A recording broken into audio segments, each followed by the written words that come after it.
Well, first of all, my name's Ren Briones. I'm the general manager for Subaru Asia. Just recently started with them, just like I told you. But I was the general manager for Porsche in California. I was actually the youngest and only Filipino general manager for Porsche in the U.S. And that's how I was known here in Asia.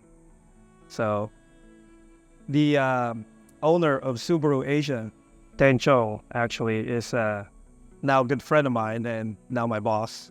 Is the one of our VIP clients for Porsche in California. And that's how I basically met the guy and knew who I was, what I do, and what I'm good at. Basically gave me the job, and here I am. As far as being a car enthusiast, I'm basically just like most guys out there. I'm a fan of car movies. I think right around the same time as Tokyo Drift and Gone in 60 Seconds. These are some of the car movies that all of us still watch nowadays, right? And video games adds to it as well. This is the same time when GTA came out and Need for Speed Most Wanted, where you can really individualize your car and set it up and really express yourself.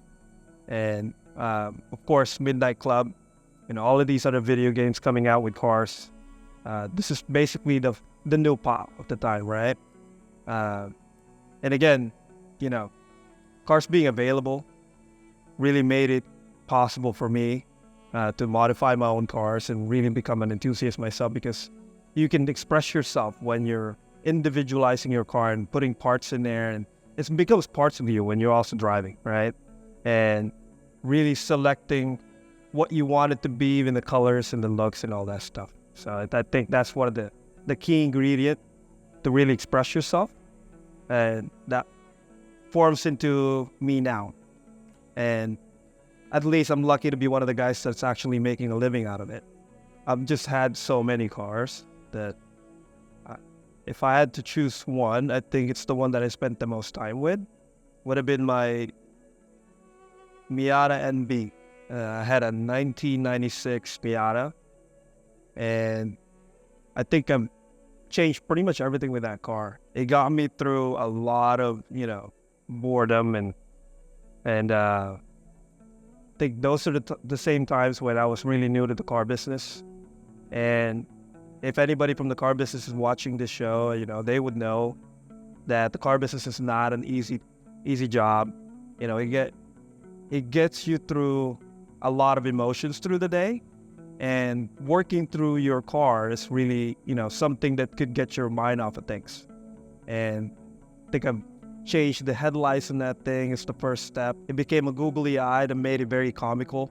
It became a cartoon car. And then, of course, we think around the engine, but the prompts to that was, when you mess with your car, you're messing with your wallet type of deal, because you're going to break stuff.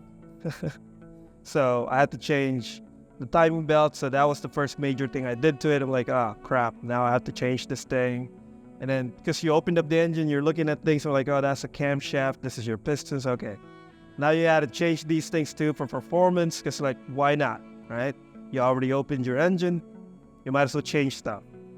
And then that leads to, okay, now I have a low max bright seat on this thing, and I had a roll cage on it, and then you have a hard top instead of a soft top, and then your wheels are now much wider because you have more power. Now you have to make the wheels basically be able to handle that power.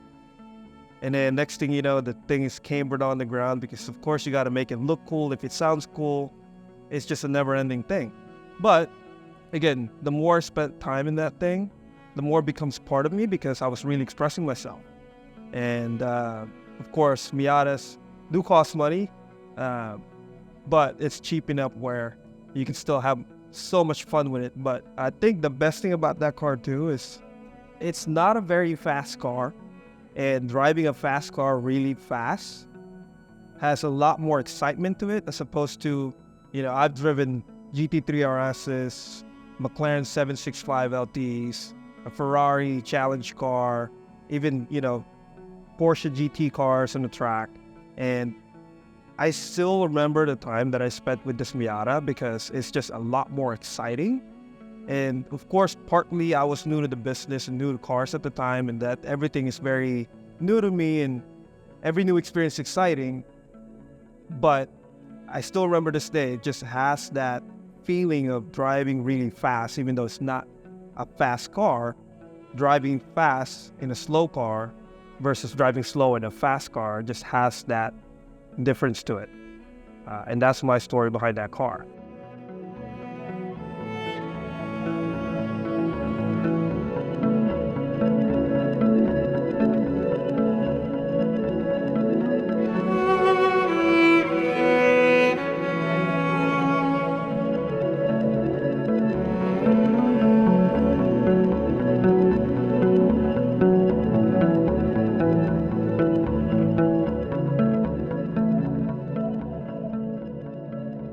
This is a very interesting car.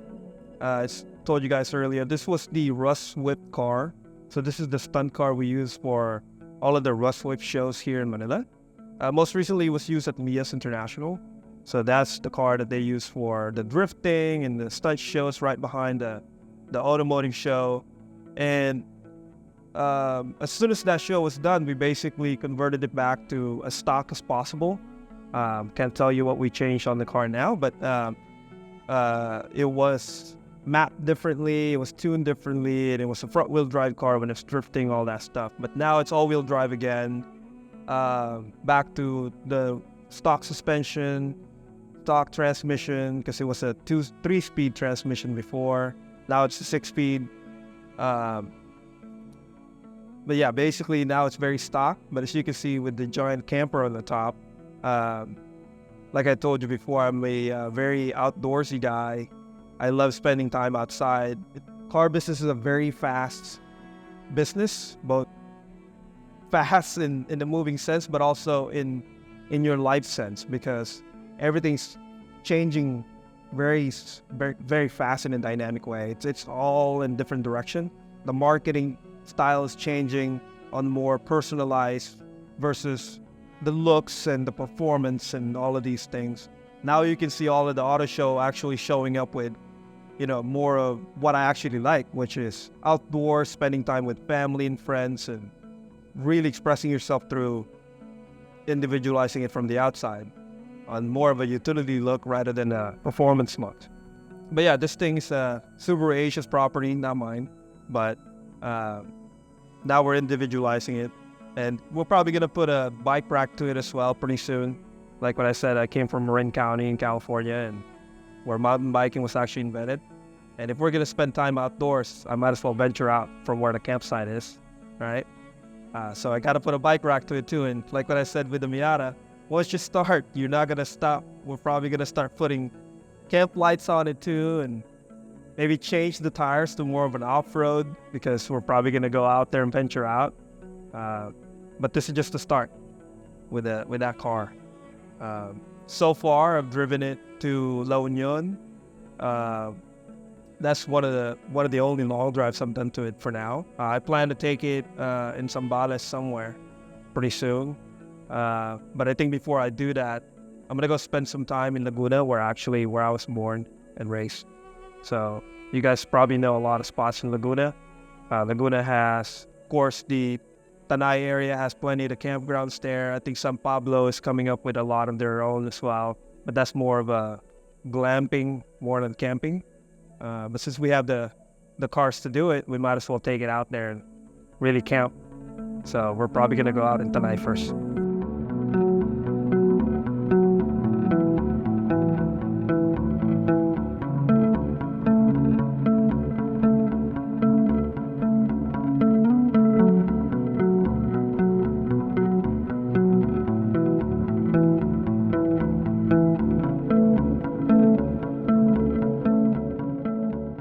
Being a general manager of Automotive, it just gives you access to so many different cars, not just your cars, but other people's cars as well. My time with Mercedes, I think I spent a lot of time in Alabama with driving the new G-Wagon at the time, and we drove the GT hatchback that just came out at that time as well. So those are two cool cars. But then when I moved to Porsche, I was really intimidated with these cars at first because, who am I? I'm just a young kid that's just managing some of the sales of some stuff, but, I don't really know cars that well, especially with performance at that time. And, I've driven at that, I think I started driving, the very first Porsche I drove was a 996. And the reason why I drove it is because I was the only guy at the store that knows how to drive a manual. And we had to assess the car. Because in the US, when you're appraising a car, you really have to drive it and see if the transmission's okay, the engine's okay, all that stuff. So it's a little bit different style of appraising a car. And then, of course, it just kind of snowballed from there. I've driven, the 992 just came out at that time, so I drove a Carrera S, which was cool. I like the handling of the car because it really changes the dynamic when you're coming from a non-locking diff to a locking diff. And then you got to drive a GTS where the dynamic of the ride height, the suspension, also the way that the car is set up from the factory just drives a little different, even though the car looks almost the same. And then you get to drive the Turbo, which of course is a fast car. And then you got in the seat of a Turbo S 911. Then it becomes just an explosion of just everything, right? And then when you think you've had the fastest car, then you got behind the seat of a GT3 RS, and then it becomes just a dream. You're taking corners like you have 9 lives, and then it becomes a part of you when the car really takes care of you as you actually try to push it to the limit. And when I was at that job, the store was owned by Pawn. Pawn Holdings is a Dutch company out of the Netherlands. They're mostly known for distribution of VW products of Volkswagen, Audi, Porsche, Lamborghini, Bentley, Bugatti, so on and so on. But nobody knows who Pawn is, and Pawn was actually a bicycle company out of the Netherlands, and they own basically every bike company in the world. And because they were the first importer and exporter of Volkswagen, they have access to all of these other cars that they've become a conglomerate of that Volkswagen group. So I got to drive a Bentley Continental. I've driven so many crazy cars like a Lamborghini Evo, the STO, Huracan, and then you get access to Ferraris as well because then you're already in that exotic field. So I like the drive specifically of this 458 that they came out with as far as the Ferrari goes. And of course, just like any car guy out there, when you get to drive a Ferrari, it doesn't matter what it is. It's a Ferrari, right? But you get to drive McLarens, and McLaren is just a completely different segment on their own because it's a lot more comfortable than what a Lamborghini would be, because Lamborghinis are just ridiculously modified and they look ridiculous, but they drive insane, and that's where the excitement is. But McLaren, on the other hand, becomes more of a couch on the road, but you're in a bullet train while driving on your own. And then Ferrari is just driving very slow in a fast car, but it just feels glorious because you're in a Ferrari. I think with all of these brands, they have all the message on their own, and they're all targeting a different audience, and they're all great when it comes to their own segment or their own niche. And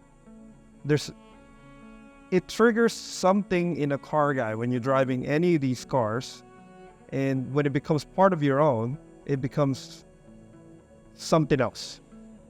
And for me, those are Porsches. It drives different, and you can beat it up all day long. It's very reliable. It holds its value. It's a different type of feel, right? As far as old cars, I love my Miata. But as far as my favorite car to drive on a daily and on a track, and believe it or not, that brand on the same day, you're driving on a track, you drive it home, unlike any other race tracks,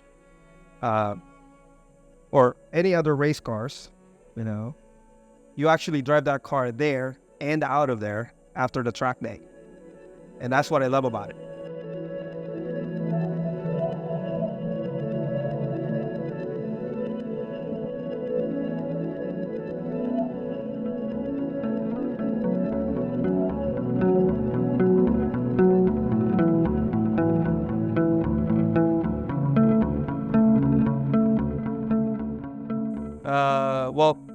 You just have to take the leap. The first step's always the hardest step. And you're just going to have to be comfortable with the uncomfortable. Because if you don't take that chance, if you don't take that first step, then you're always going to wonder whether would it have worked out? Would I have been successful in that field or on that task? That's why I'm very comfortable with the uncomfortable, because that's what made me successful with my career by, moving into a completely different continent to the U.S. and then moving right back here in Asia, where, of course, the U.S. industry is completely different than Asian industry. But I think also the car business is not the car business.